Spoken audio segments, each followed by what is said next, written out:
Going from a steady paycheck to variable income is the highest stakes financial transition most people will ever make. And the ones who survive year one almost always set up the runway before they quit. There are 5 preparations to complete before you hand in your notice, and each one takes weeks to months. Starting them after you quit is too late. Think of them as the checklist that turns a leap of faith into a calculated move. The most important preparation, and the most skipped, is 6 months of personal expenses in reserve. Most transitions see income drop 30 to 70% in the first 6 months while the business builds. Without that cushion, the gap forces you to accept bad work, pile on debt, or return to a W-2 before you are ready.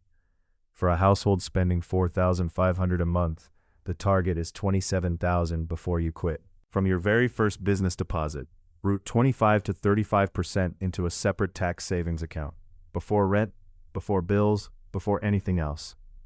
The freelancers who skip this step end up with a surprise April tax bill they have to put on a credit card, and that debt compounds the income variance for the rest of year one.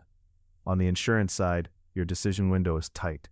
COBRA elections must happen within 60 days of leaving your employer.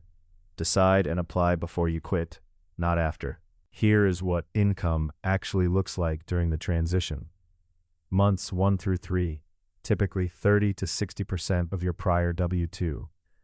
Months 4 through 6, 50 to 80% as first new clients land. Months 7 through 12, most well-prepared transitions reach pre-quit income by month 9 to 12. Year 2 is when the math starts working. Income often reaches 100 to 150% of your old salary, and the reserve is refilling instead of draining. 4 mistakes derail year 1 more than anything else. Quitting with less than 3 months of reserve and hoping the pipeline fills fast. Skipping the tax bucket on early deposits. Missing the insurance election window. And spending strong month income as if every month will look the same. The variable income trap is real. The mental model from W-2 life says the paycheck comes regardless. The cleanest setup is per deposit allocation starting on your very first business deposit. Tax comes off the top, around 30%. Then your floor, business bills and operating costs. Then reserve, debt or savings, and finally pay yourself, the slice that transfers to your personal account as your paycheck.